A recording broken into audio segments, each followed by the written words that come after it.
What a lovely spring breeze behind me. I've got some magnificent white edifice, and in front of me I got the replica of Big Ben from England, Westminster, London to be exact, where I took my daughter in the month of June last year when we went to England and France, and now I'm getting to behold and experience it all over again in China and re-experience it.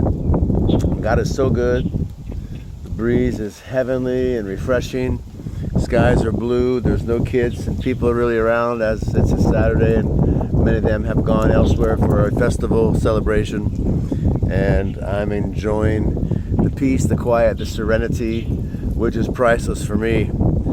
Don't enjoy big crowds and noise and smoke and festivities when I can be alone with nature, hear my own voice, connect with my Creator, be healthy, be happy, eat well, sleep well, not be bothered.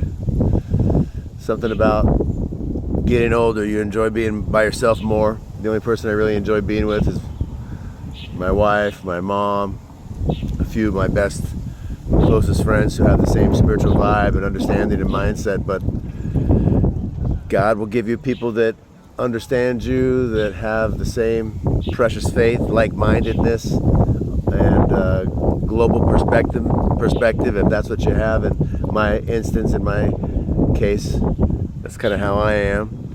My daughter and I have traveled to 20 nations together already. So it takes time to come to know who you are, grow in self-awareness, and as you do, you'll discover the kind of people you like to associate with and be around. For me, I like peaceful, happy, healthy people, God-fearing, those who are spiritual-minded. But self-awareness, self-discovery, that's a valuable, priceless commodity which few possess. Jesus said, in your patience, possess your soul. A lot of people are quick to have knowledge about other things and other people, but lastly, do they learn about themselves and what they most value and prioritize and desire in life. And then, by the time they finally figure all those things out, usually they're already married and locked into a destiny, a purpose, a strategy, a job, an occupation, a profession.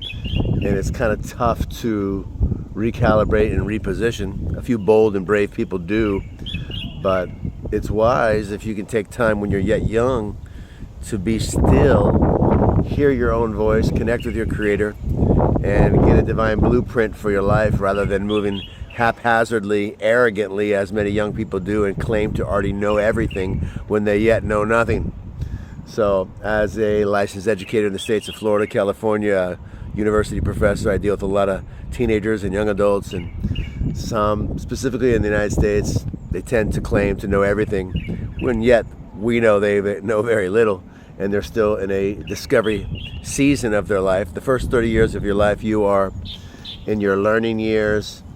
Your mid 30 years, you're in your using years. In your last 30, you're in your giving years.